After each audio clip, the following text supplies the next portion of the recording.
What's up sa inyo mga master at welcome sa ating YouTube channel. Ito mga master, panoorin natin at pag-usapan, no? Etong pagdawit dito kay Senator Chis Escudero na kung saan di umano nadilibiran din daw ng maletang may lamang pera.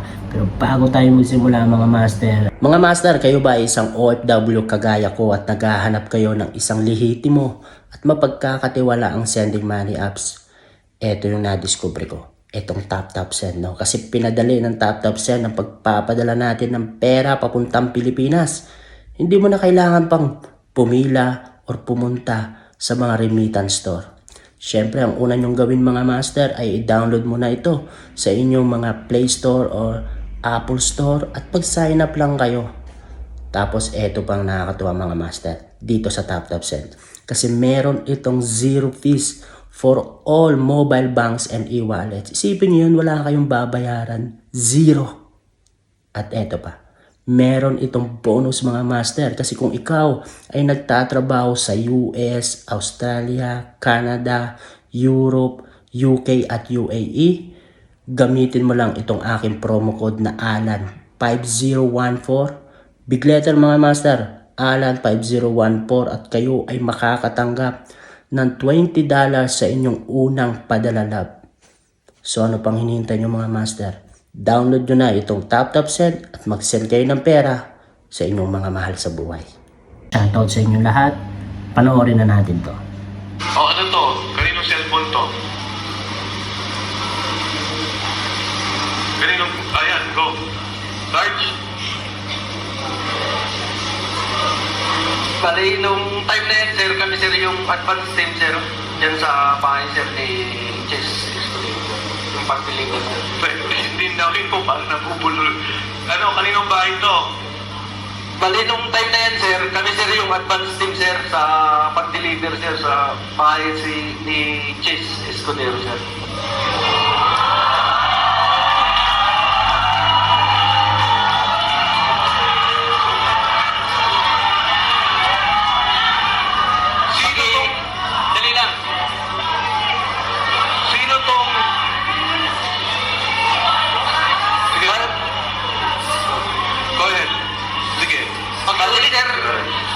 Yung address po, sir, talagang hindi ko po, sir, matukol, sir. Kasi advance team kami nun, sir. Bali yung nakakalam, sir, yung driver namin, sir. Okay. Pero, sir, dyan, sir, sa loob ng bahay niya, sir, kumain pa kami dyan, sir. Ang ulam namin, hipon, kasama ko yung mga katulong niya, sir. Pinakain pa nga. Okay, sir, address. Search tayo ka. Para lang. Tayo ka, search, para... Hindi. Sige, search tayo ka para... Sige, kwento mo lang. Hindi mo na kailangan. Sir, noong 2024, mula Horizon Homes, BGC, kasama ako sa convoy papunta sa convoy ni Sandy Cook bilang security detail at pupunta kami sa bahay ni Senator Francis Chis Escudero sa number 159 Street Corner, Hernani, New Manila. Naghatid kami ng 4 na malita na may iba-ibang sukat. Yun ang mga sir. Search, etong picture na to, yung kinikwento mo, isa yon o iba ba? Yan na po yun sir. Bali, i-support ko lang. Diyan mismo sa loob yan ang nag-unload ng malita. Sino tong tatlong nakatayong to? Ako yung gumawa niyan, sir. Security niya po yun sir. Okay. Ako yung gumawa niyan, sir. Advance party kasi kami niyan, sir. Kasama ko si Sarge Sibasco. At Oh, saka yung... isa-isa. Ang kasama mo, Si Sarge Sibasco, sir. kayong dalawa. Oo, sir. Saka Kaya, kayong dalawa nag-advance, si Sarge sila yung kwan, sir, eh. nag-deliver. Oo, sir. Bali kami sir yung convoy sir kalahatan sir. Okay. Kung Mike. Tapos Patanong lang. Ipa-describe lang ko natin, attorney. Sino tong tatlong to? yung naka-blue, sir, security po yan ng bahay. Yung dalawa, sir, kasama namin sa advance party, dalawang active na Philippine Coast Guard po yan. Coast Guard. Yes, sir. Active po yan. Philippine Coast Guard po. Sa inyo rin yan. Yes, sir. Kasama sa detail po yan ni Boss Alico. Okay. Alam mo ang pangalan nila? Yung dalawa. Kilala ko po yan sila, sir. Hindi, anong pangalan? si Sarge Sabitan at saka si Sarge Hilig po. Okay, meron akong tanong. Yung delivery nyo sa bahay ni Senator Cheese, ilang maleta yung unang dineliver nyo? Hindi, ang nangyari, advance sila. Oo. Ang nag-deliver sila, Sarge. O nga, ilan yung dineliver na una? Bali, apat sir na medium size, iba-ibang size. Iba-ibang size yan. 4 yung una. Meron pa bang naulit pa ba? Yun lang sir ang Yun lang alam nyo. Okay. Okay, next slide. So ano to? Ito pareho. Kabilang slide naman. Ano tong puting sasakyan? Yan sir yung backup natin sir, sa nag-convoy niya sa pag-update ng pera sir. Yan sa labas ng bahay ni Chief Escudero sir. Next.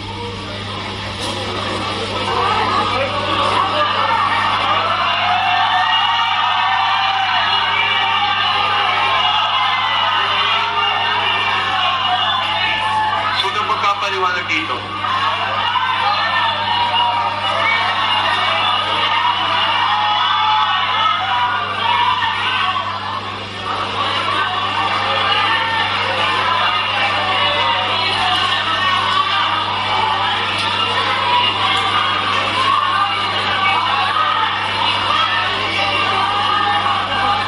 Sino yung mga nasa likod na mga nakapes?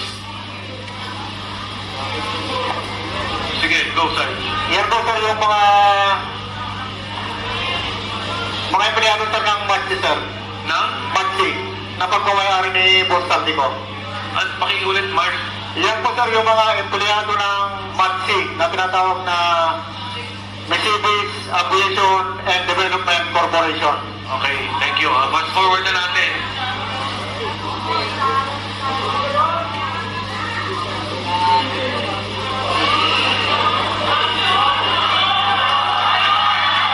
Uy!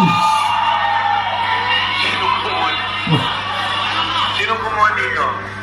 Bumukas. Bumukas. Kitang-kita nyo ba yan? Pera. Pera ang laman, no?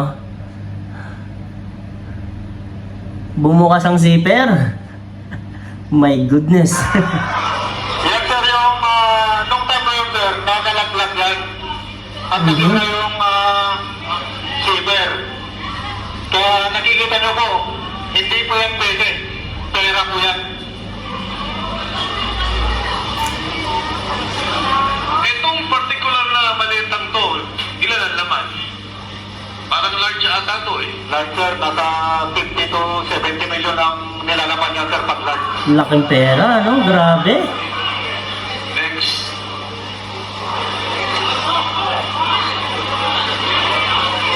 Sino mag... Bahay po yan ni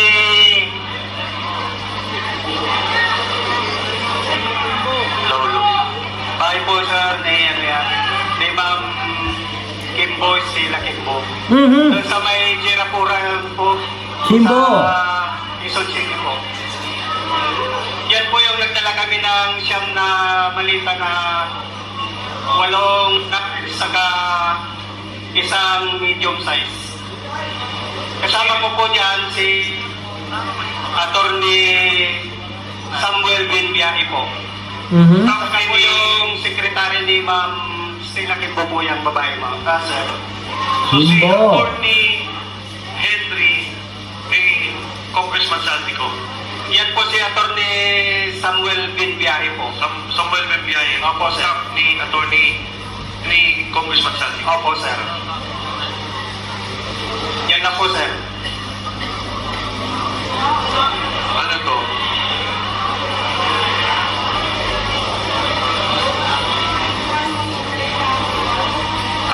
Sa bahay po yan ni dating speaker po sa Portito Nara, Makinli Road to. Ito? Yes, sir. Kanino? Portito, Makinli Road. Sa loob po yan ang bahay, sir.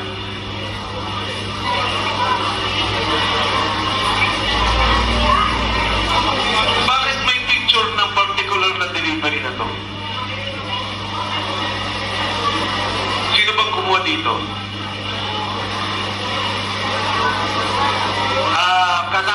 namin yung gumawa dyan, sir, pero hindi kasama dito sa meeting. Mga pending maleta. Yes, sir. Opo, sir. Pero mababa pa yan, sir. Mataas yan, 25 to 30, sir. Sino ang sumasalubong sa inyo sa bahay ni Speaker Martin Romualdez? Yung mayordoman niya, sir, si Ate Jocelyn.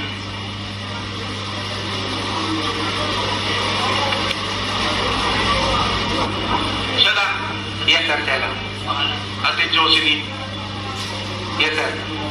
Anyway, nandun na kay Sarge yung pangalan pagka nakuha na. Nasa telepono. O yan.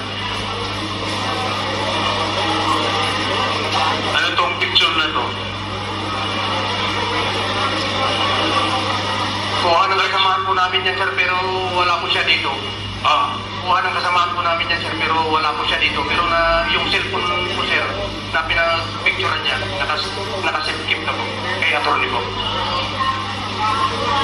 Saan papunta to? Alam nyo ba? At ito, hangar na to sa Pasay. Yes, sir. Doon din sa Mississippi Station. Yes, sir. Saan papunta to? Alam nyo? Negative natin sa Manila. Pero usually, pagka sinapper, Pag tinapper tayo, usually pupunta mo ng Bicol. next. Cheese Escudero. Kaya ba? Kaya ba bumaliktad? Well, no, wala pa naman tayong confirmation talaga na nanggaling sa kanya na doon na siya kakampi. No, pero sa mga action niya kasi na ginagawa ngayon, parang doon na rin papunta, di ba? Kaya ba? Kaya ba bumaliktad? Well, no, innocent naman until proven guilty. Ganoon naman tayo dito, di ba? Hindi tayo pwedeng manghusga kaagad. Siyempre, wala naman tayong talagang mabigat talaga na katunayan na totoo itong mga sinasabi na itong mga witness natin, no? Pero sana lang, no, pansinin ito ng gobyerno kasi, di ba, malawakang anomalya ito sa gobyerno, di ba? Si Bongbong Marcos gusto niya rin, di ba? Gusto mo rin, di ba? Bongbong Marcos na marisolbahan o masolve itong issue na ito patungkol dito sa maanomalyang flood control scandal, no?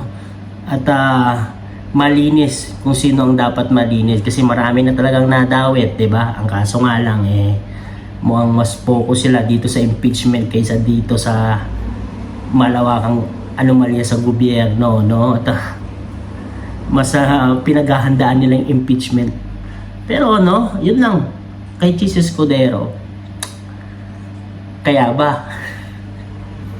Kaya ka ba lumipat? Kasi alam mo na pwede ka talagang madiin, di ba? Nagtatanong lang naman, di ba? Siyempre, yung taong bayan nagtataka sa'yo kasi kita naman namin, di ba, yung paglaban mo sa, di ba, yung unang nangyaring hearing na kung saan pinaglaban mo talaga na wala kang ginawang kung, di ba, hindi ka nakisama dito sa nangyaring scandal na ito. Kaso nga lang parang iba ang ihip ng hangin. But ngayon di ba, pumapanig ka na sa kanila. Di ba? Dahil ba dito? Dahil ba dito? Di ba? Kasi may mga witness na pwedeng idiin ka. Di ba? Kasi nga, di ba, ang sabi nila Senator Alan Peter Cayetano na itong mga senador tinatakot, no, na kakasuhan. Ayun naman talaga yung nangyayari, di ba? Kakasuhan at ikukulong, di ba? Kung hindi sila babaliktad. Sana lang, no, kilabutan naman kayo sa mga ginagawa nyo dahil kawawa ang taong bayan sa inyo. Taong bayan na nagluklok sa inyo dyan, di ba? Hindi naman kayo mapupunta sa ganyang posisyon kung hindi dahil sa taong bayan. Kaya dapat magsilbi kayo sa taong bayan. Manginig naman sana kayo, no? Yun mga master, anong opinion nyo dito sa sinabi ng isa sa mga ex-soldier, no, isa sa mga witness patungkol dito kay Cheese Escudero? Kasi talagang nalalabuan na talaga tayo sa kanya, no? Yun mga master, kung nagustuhan nyo itong video, sana huwag nyo kalimutan na mag-like at kung nagustuhan nyo tong ating channel, mag-subscribe na rin kayo. No? Maraming salamat.